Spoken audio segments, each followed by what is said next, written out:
All right, here we are on August 13th with an account update.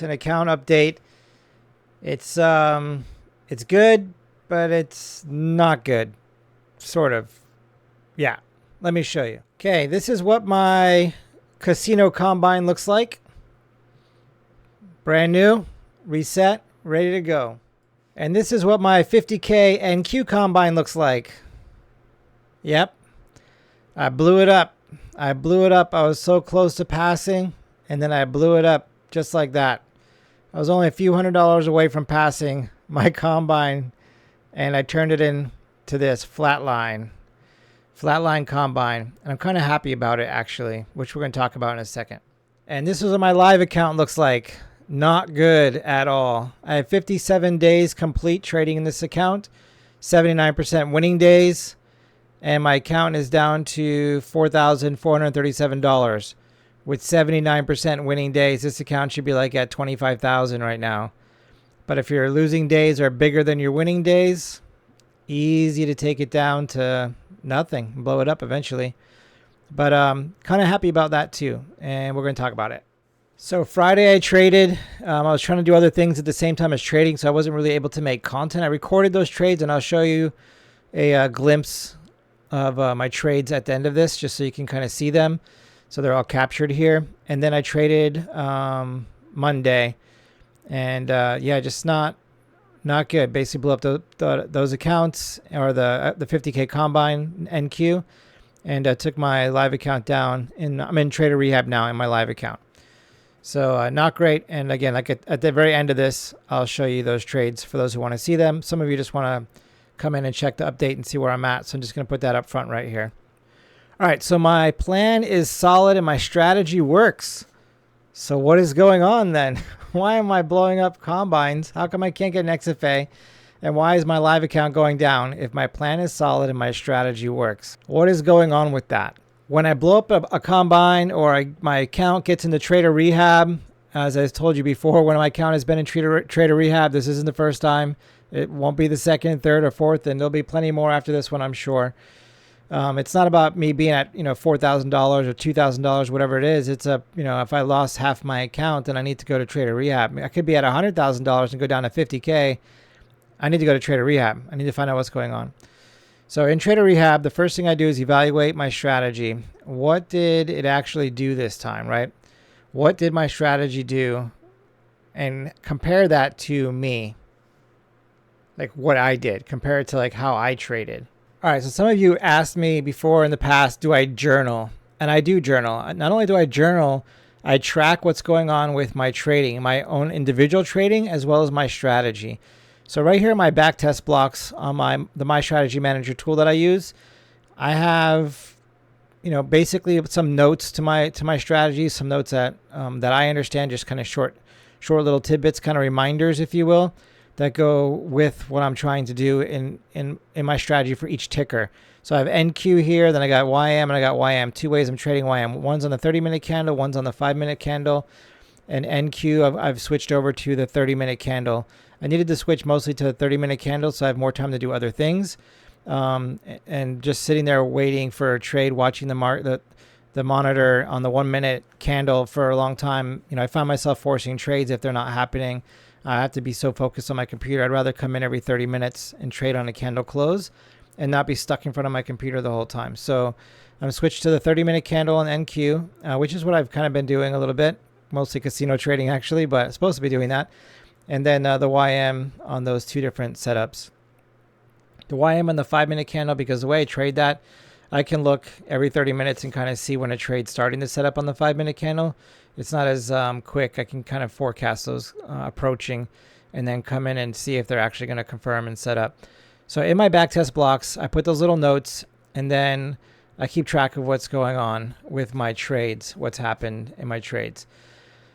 So with my NQ right here on the 30-minute candle, if I follow the rules, if I had followed the rules, had I done everything I was supposed to do, I would have had an 84% success rate. And as long as I managed my risk properly, then I would have been good. So if I'm risking one to make one, and I'm risking, say, $500 every trade, then I'm fine. 84% success. I'm going to be fine in that account. But if I'm risking a 100 on this trade and I make 100, great. Then on the next trade, if I lose 1,000, well, then this 84% success rate doesn't really matter. So that's a problem. If I'm casino trading, I'm screwing up the 84% success rate as well. And if I'm skipping the winners just to trade the losing trades, that will mess with that too. YM over here, I had 77% on the 30-minute and 88% on the 5-minute chart. So the 5-minute chart, I'm looking for like a nice uptrend, then a retrace, and then a break back out of that uptrend, or on the way back to retest and break out on that uptrend. It could be a downtrend too, a nice steep downtrend, kind of steep to sloping, not straight down, but like trending down, and then look for it to break up and then resume that downtrend and get in. Is basically what I'm doing there. So those trades don't set up every day. We get choppy days and then nothing sets up here. And it's easy for me to forecast that, right? A choppy day is obvious and there's obviously nothing going on. But once I've seen something trending down for a while, a couple hours, then I can say, all right, or even an hour, that there could be trades setting up, and I start paying attention. So clearly I've lost a lot of money in my live account and I blew up my combine. So I'm not achieving this 88%, 84%, and 77%, which is what the market has given me in the last 90 days. So, and then looking back recently, there's been a lot more losses the last week in the 30-minute with the YM. It's been a bit choppier, but still enough to survive and keep my account going good if I was doing the right stuff. And then the 5-minute's been fantastic. And on the NQ, there's been a lot more losses in the last few weeks than it has in the last 90 days, but enough to keep the account alive had I been doing the right stuff. So I track that because I want to know, is the problem me or is it my strategy? If it's my strategy, then, I have to figure out what's going on with my strategy. But if it's me, then I got to figure out what's going on with my trade plan and see if my trade plan still fits me and my current lifestyle and goals and my current personality, right? Trade plan's got to fit your personality, your lifestyle, and your goals, your PLG. So I can reevaluate that. So evaluate my strategy and what did it actually do. My strategy is great. Strategy is not a problem. Reviewing my trade plan. Trade plan's actually really good and still fits everything me. Just the summer kind of threw it off a little bit because I kept making choices to avoid trading and go do other things, whether I'm picking up work or, going out with the family. Kids are out of school, so get more opportunities to do stuff there and things like that. Even when I'm working on set, on film, stuff like that, a lot of times I can trade from a laptop and use my phone as a hotspot. I can still trade a lot of times I'm doing that work. So it doesn't always take me down, but sometimes my days are too long and I can't. So my trade plan still fits. I reviewed my journal, went through, took all my notes, and we're going to talk about those. And then, basically after I do that, I process information. I write out what my failures were. I write out my path forward. I review that path in the charts. And now I need to stick to that path. So let's look at what that yielded out of what has been taking place. What did I discover? So before I share that with you traders, just want to say I'm not teaching you what to do. I'm not telling you what to do. This is just my own personal journey. Trading is personal. It's got to fit you. You have to do your own thing. This is just sharing my personal journey with you, and maybe you can learn from my mistakes that then helps you find a way to be a better trader, in your own way that's tailored to you. So I'm not, trading is very risky. It's speculative. I'm not trying to teach you or tell you what to do, even if it might sound like that. This is really just me talking out loud and bringing you along for the journey. Okay, so first part, evaluate my strategy. What did it actually do this time, right? So 88% success, 83, 84, like it was good. Once my strategy gets below 70%, then I start looking at changing it or revising it or updating it. I kind of got to figure out what's going on there if it gets below 70. Reviewed my trade plan. It's good. I'm not going to change anything about it right now. Now, especially right coming up to now, kids are back in school. Good to go there. If anything, there's little adjustments that I am going to make, but not really in the trade plan. It's more in it's part of the trade plan, but not the meat of it. I'm changing my scaling ladder and my risk a little bit right now. And that's just because of my current mental fitness state and putting myself in trader rehab. So I reviewed my journal. I took all my notes, processed information, done, write out my failures, done, write out the path forward, done, review the path and the charts, done, and then stick to that path Fingers crossed that I can do that. That's the hard part sometimes. All right, so my psychological failure, reviewing the results of my journal. So part of the problem was I chose not to follow my plan, so I could do other things. And part of my plan was trading every opportunity Monday through Friday, 9:30 to 4, and then some trading at night. So if I don't trade on Monday, and there's a bunch of really big winning trades on Monday, and then I come in on Tuesday and I have losing trades, and then I don't trade Wednesday, Thursday where I had winning trades, I come back on Friday and trade, and they're losers. Well, with a winning strategy, I'm blowing up my account. That's kind of how that goes. I can't be skipping the winners to trade the losers. So another thing that I did was exiting my trades early. Like my strategy is built on stop out or hit the target. Like hit my loss limit right there. Not the daily loss limit, but that trade. I know where my stop needs to be. I either hit that or hit my profit target. And I've been scared in my trades, and I've been moving my stop up to protect my money because I'm afraid. I don't want to lose my money, right? I'm letting fear dictate my trading rather than letting the probabilities of my plan dictate my trading. And my failure is to recognize the fear and then scaling down to match my emotional fitness. If I'm risking $500 or $1,000 and I'm afraid, I got too much on the trade. I need to be risking like $50 or $20 or whatever. So I need to do that so that I'm either hitting my target or I'm getting stopped out. And part of my problem was exiting my trades early. So right now I have a risk one to make one. Well, if I'm leaving early overall, then I'm really kind of risking two to make one, right? And that doesn't make sense. So, I mean, it could if I had a higher frequency trading with higher probabilities. Maybe that works, but with what I'm doing, it doesn't work. All right. A really big problem I've been doing is not checking my risk before I enter my trade. So before I get in the trade, I need to look at the trade and say, this is where I'm getting in. This is where I'm getting out if I'm right. This is where I get out if I'm wrong. That's a $500 risk. I can't afford that. I got to go trade the micros instead of the minis. Or I need to say, you know what? I have to skip this trade, which then puts me in a position where am I skipping the winners to trade the losers? But fortunately, with the futures market, there's micros that I can go to and trade and reduce my risk. One issue with the micros, though, traders, something to think about is your commissions and how much you're actually risking and making. If I'm risking $20 on a trade in the micros, then that means I'm only actually going to make $15 if I have to pay commissions on it. That same $20 risk, if I lose, is actually going to be $25 after commissions. So now I'm making $15 to lose $25. That could totally mess things up down the road. If the moves are big enough, then it's not that big a deal because then I could be making 100 in the micros, losing, actually taking 95 or losing 105, not so bad. And a lot of times that can come from time frames. So if I find myself on the 1 minute chart in the micros and that 1 minute chart is $20 per contract, might not work out so good in the long run. But if I'm on the 30-minute chart in the micros, that same move could be a $100 move. Now it's working out okay. So something to think about. All right, another big problem I've had recently is I've been trading for money. And when I trade for money, I usually don't have any.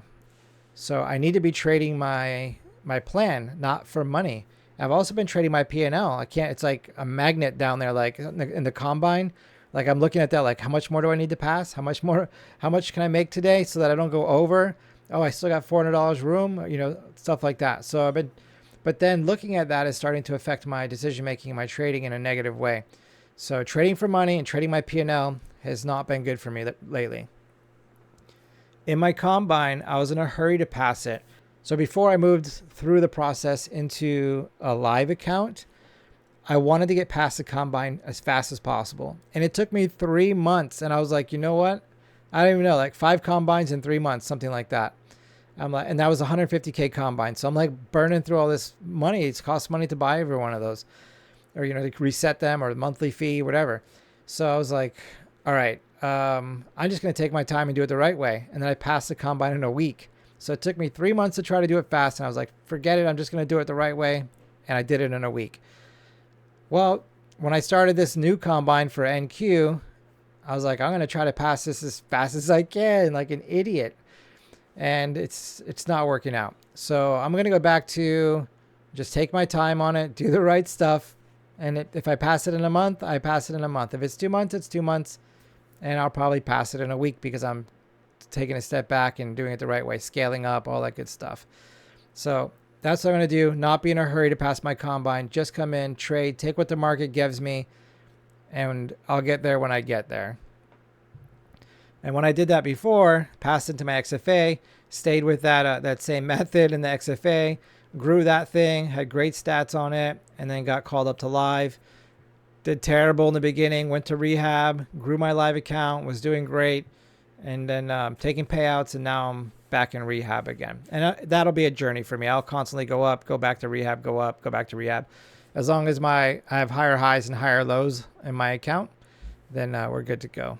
So one of the reasons why I think I wasn't checking my risk before entering my trades, I asked myself, why wasn't I doing that? And I think really that's part of trading for money. I just wanted to get in. I wanted to make money. I didn't really care. I just wanted to be in the trade. Let's go, go, go, go. And greed at the same time. But another part of that was, a month ago, that same candlestick on the chart that looked small was, $200 candlestick. Now that same exact candlestick that looks small is actually huge.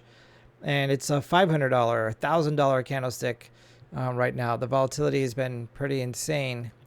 So part of it was that, just you get into that groove and then you don't check that day and you get into what looks like the same chart movement, and it's actually much bigger, and you find yourself in trouble real fast that way. So greed, trading for money. Yeah. And another part about trading for money is, I've been impatient in my account growth. I wanted to get it done fast. So I trade for money, and then again, I usually don't have any. And like my combine, when I was only a few $100s away from passing, I was like, oh, I'm right here. I'm just going to go big on this trade. I'm going to get across the finish line, one trade and be done. And really what I should have did was been like, oh, I'm going to take it easy. I'm going to find the right trades. I'll skip the ones that are not great, that don't look great, wait for everything to line up perfectly, and I'll take those trades. Or, just crazy market right now. Let me smaller risk just to get across the finish line. I only need a few trades at $100. Why am I going to go risk $1,000, right? And I did that. So that's what happened. And then casino trading, trading for money.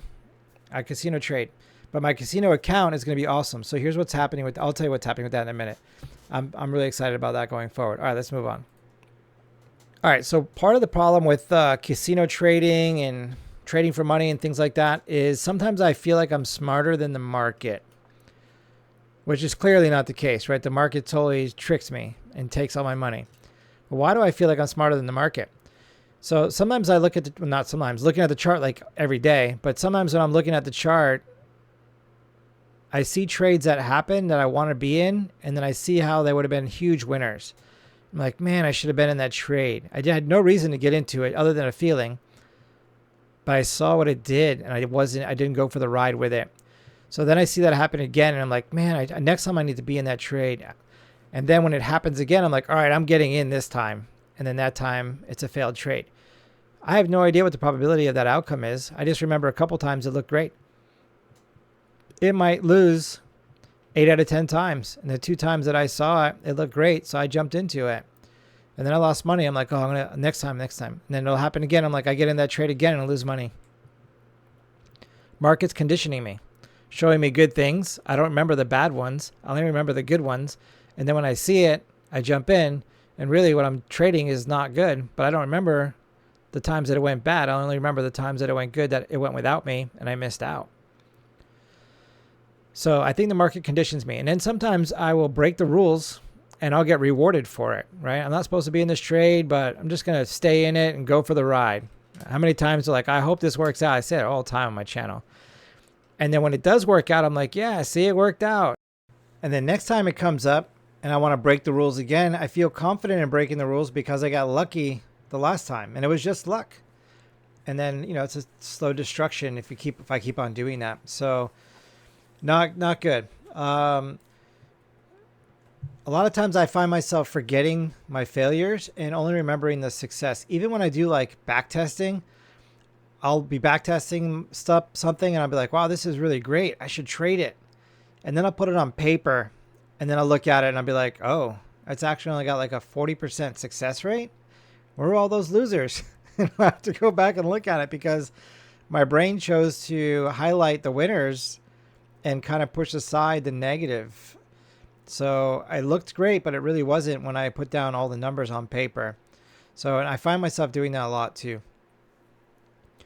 So when I see candle sizes and I assume the risk was the same as yesterday, that's where I get into trouble. So I need to really like every single trade, I need to frame it out, know where my entry is, know where my exit is if I'm wrong, know where my target is when I'm right. What's the risk? How is it all lining up? And then should I take the trade? I need to do that. And if I can't do it, I need to just skip the trade. So there are two main ways for me to trade: mechanical or structured trading, or I could do just trade by discretionary trading, trade with discretionary trading. What's the difference? So with discretionary trading, I find that, basically it's trading without a proven statistical probability on a specific thing. I find it to be more about subjective viewpoints, more about confirmation bias, and more about instincts. So for me, like I'll see a chart and I'll be like, ooh, this looks like a good trade. This looks like a flag that's going to break out. I should get into it to the long side because I think it might be going up maybe to this area. And then I'll look at it like that. Someone else is looking at that exact same thing and thinking it's going to be a short. That's why you have two sides of the market, right? That someone's wanting to get out and someone's wanting to get in. So the viewpoint of that is subjective. And when I'm not really sure, but I want to be in the trade to the long side, a lot of times I will look back in the charts. I'll look at different time frames and I'll look at a lot of different stuff. Sometimes I'll even look at other tickers. I'm in the YM, the Dow Jones, and I'll look at what the NASDAQ is doing.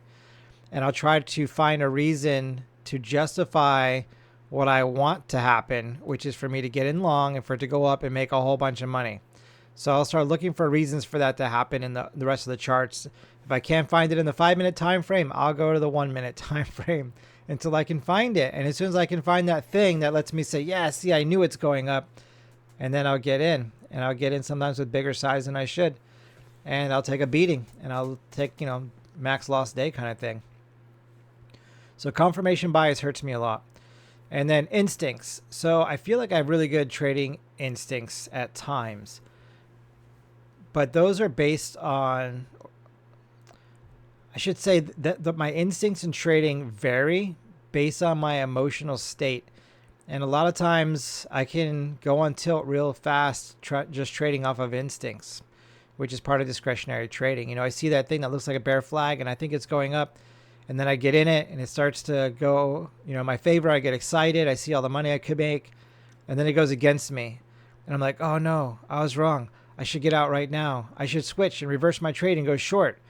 And then it starts going up again. I'm like, oh, I knew it. I knew it was a long trade. I should have stayed long. Let me get back long. And really what's happening is just consolidating before the move.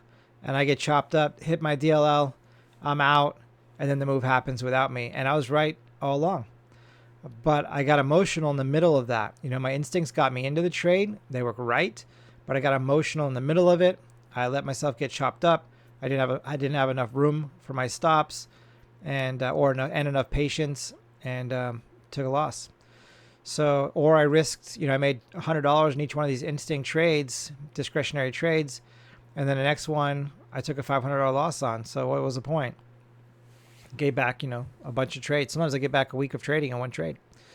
So discretionary trading hurts me. It's not good for me at all. I know there are those out there who make a ton of money trading discretionary trading. They have good instincts. They're able to keep their emotions out of it.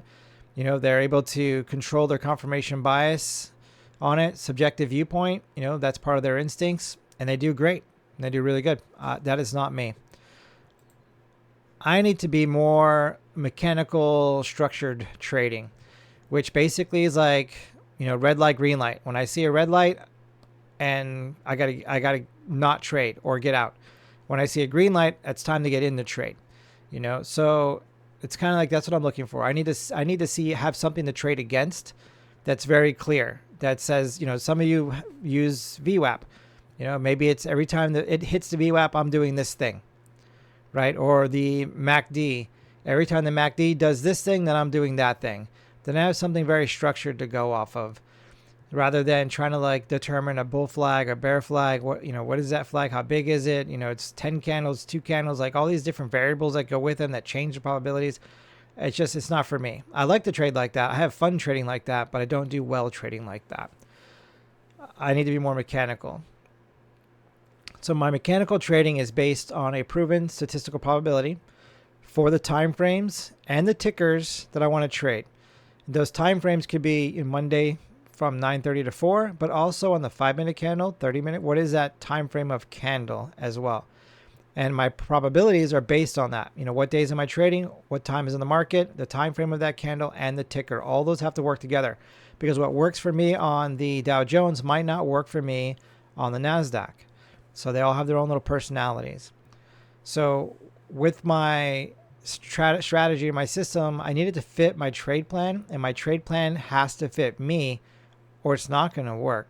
That's why I don't think you can buy a strategy and be successful. I mean, maybe you can. Maybe you get lucky and your personality is the same as that person's, and everything that that strategy is built around, you're just like that person, and the market conditions when that strategy was made are still the same, because when conditions change, sometimes strategies don't work anymore.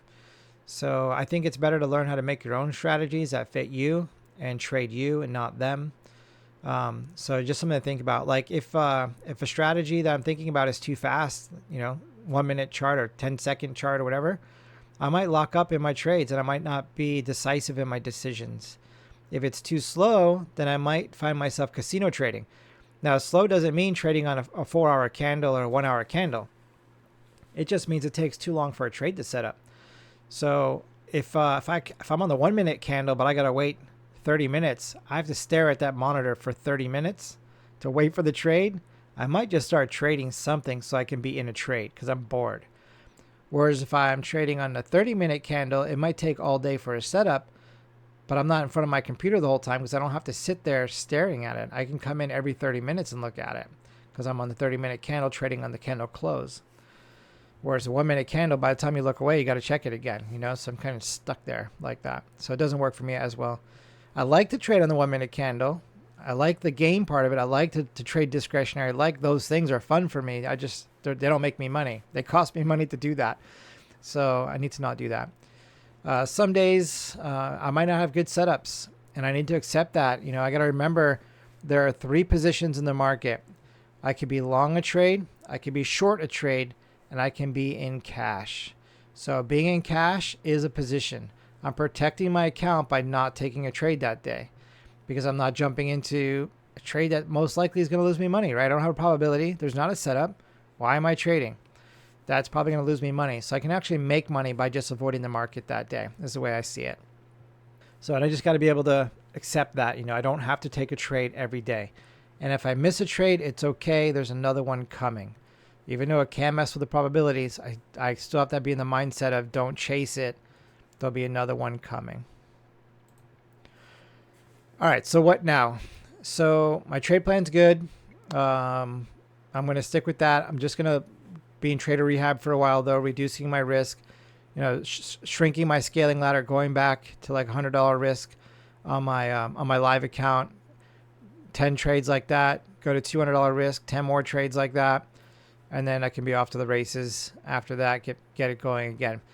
That does 2 things. It helps me build my confidence back without being scared of my trade because my risk is small. And if I find $100 is scary or making me want to do stupid things, I need to shrink it to $50, until I can get my confidence back, get into trades, and slowly scale up. And the moment that I feel like scared in a trade, then I know I scaled up too much for my emotional fitness and I need to go right back down one. So, and I got to not be in a hurry to make money because I scale up. I'm like, I'm going to $1,000 right now because I want to make $5,000 this week. Well, guess what? You're going to lose it because you're not ready for that. So I'm going to make bad decisions because of that. So I'm going to lose it. I got to wait till I'm ready. And my trading has warranted that kind of move. So, and I need to see that again. So that's why I'm going to go back to $100. And then when I've got my 20 trades and I'm doing all the right stuff and my account is growing and I'm feeling good, then I can go back up again. All right, so I'm going to try to trade mostly mechanically with no discretion. I say mostly because sometimes I get in a trade and it's like there's a really strong support area, and I may take my trade off the table a little bit early, because to get through that support, I know it's going to take forever and I might have to leave. I might not have the time, or I might get out and wait for the support to break and then get back in. Like, I do a little bit of that in there because that has worked really well for me. So a little bit of discretion, but mostly mechanically. And the discretion is based on strong support areas and resistance areas. All right, I need to stop out or win, basically. Hit my target or hit my stop. But if I get close to my target, it's okay if I take my trade off if I'm only missing out on a little bit. But if I need to make, if the trade is $100 win or $100 loss, and I'm getting out early and I'm only taking $50, I don't have my winners to pay for my losers. But if I'm getting out early and taking $95, some of my winners are going to be $110. So it's not that big a deal. So stop out or win, but I definitely it's okay to take my trade off a little early if like I'm coming into a major resistance area or a major support area, and I'm only leaving a little bit of money on the table. And I'm always going to either leave money on the table or give some back, and I'd rather leave it on the table. All right, I need to check my risk before each trade. And if I can't, I just need to skip it, right? I need to know how many. I manage my risk not by where I put my stop on the chart. I manage my risk by how many contracts I buy. And if at one contract my risk is too high, then I need to go to the micros or don't trade. It's that simple. Because I do not put my stop on the chart based on my risk. The stop on my chart tells me what my risk is, and then I base my contract size to be able to manage my risks. I choose the right contract size. All right, I need to trade to win, not trade for money. So trading to win means I followed my plan. Even if I have a red day, as long as I did everything right, I win that day. And I got to remember that, and I just need to do that. If I trade for money, well, we know what happens. And then casino trading. Yes, I will be casino trading for sure, because I'm a strong believer that you have to accept who you are. And if you find yourself to not be a disciplined person and that you're going to casino trade and you're like, I'm just not going to do it. Well, if that's who you are, guess what? You're going to do it. It may not be today. You might be good for a week, and then you blow up your account the next week, right? So I'd rather embrace that and say, yes, I accept this is who I am. I'm going to do it. I know that's me. Now, how do I protect my capital? So I'm going to do that with my casino account, right? Which is what I already started doing. The problem is I've been doing it with the minis, and that's, which is fine. It's just I have to keep resetting my account every week. And one thing that the casino account teaches me is that, hey, this is what happens when you trade based on, discretion and casino trading. It doesn't work out for you at all. So it's a nice reminder to have that over there. But what I'm going to do is I'm only going to trade that in the micros. That account's not necessary to make money, but I need to have that possibility to make money. Just trading in the sim doesn't work for me. Like, if I have the urge to trading the sim, I feel like I'm wasting my time, and there's nothing to it. So it doesn't satisfy me, and I feel like, and I don't want to do it because there's no satisfaction there, and there's no potential gain by doing it. So having a casino account that I can throw away $50 a month on that to be able to trade with the potential for a gain fixes that urge. It gives me my fix. It's my nicotine patch, if you will. So casino account's going to be awesome going forward. So anyway, so that's where we're at. That's now you're up to date. Tomorrow's a new day. Wednesday I probably won't be trading Wednesday, but Thursday I'll be back trading. New day Wednesday or Thursday, back on it. Feel good. Blowing up that combine, taking down my live account, forcing me to reset, my brain, look at my plan, take the weekend to just do a deep dive on everything. I feel refreshed. I feel really good about it, and I feel focused. And sometimes I need that beating from the market to get refocused, and now I feel refocused. So I'm excited to continue trading. So Monday, for those of you who aren't going to watch my trade videos, Monday was a great day in my live account. Made a couple $100, almost $300 in the live account, took a few trades, and followed the plan, followed everything, doing everything right. Back on the horse, feeling good. All right, let me show you those trades real quick. I'm just going to make them real quick cuts so you can kind of see them, and then they'll be archived here. I don't really want to, I hate doing voiceovers on my trades. I want to do all my trades live so you hear the emotions, you hear what I'm thinking in the moment. But at the same time, I don't want to not put these trades up there because I want to have all my trades accounted for here on the channel. Full transparency so you guys can see what I'm doing. I'm not here to tell you I'm the best trader in the world. I'm here just to show you my journey, and it is what it is. All right, so let's look at those, and then for those of you who are going to bounce out, we'll see you on Thursday. Order filled. Okay, so in short, one contract NQ by stock Order market. submitted. Order filled. Okay, so out. Okay, so here we are with my live account. A trade set up on my live account, so I'm taking it right now. Okay, so came back in, stopped out of that trade. So that was not a smart move for two reasons. One, mentally, I've been having a difficult time just being focused and doing the right stuff. So I jumped into the trade before it confirmed. Had I waited for confirmation, right, I had to close below this level for this trade to confirm, and it didn't. And of course, it went back up. So, and I got in anyway, even though it didn't confirm. Not smart. And then the second thing is, I should only be losing $50 to $100 a trade right now in Trader Rehab, and I lost almost 400 with 5 contracts, whatever it was that I jumped into that trade with. Yeah, 5 contracts.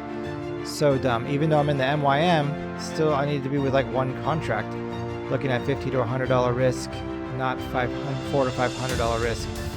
So breaking the rules of my Trader Rehab and getting into a trade that didn't confirm, recipe for disaster. So I'll go into the weekend, big fat red in both accounts. I hate it when that happens.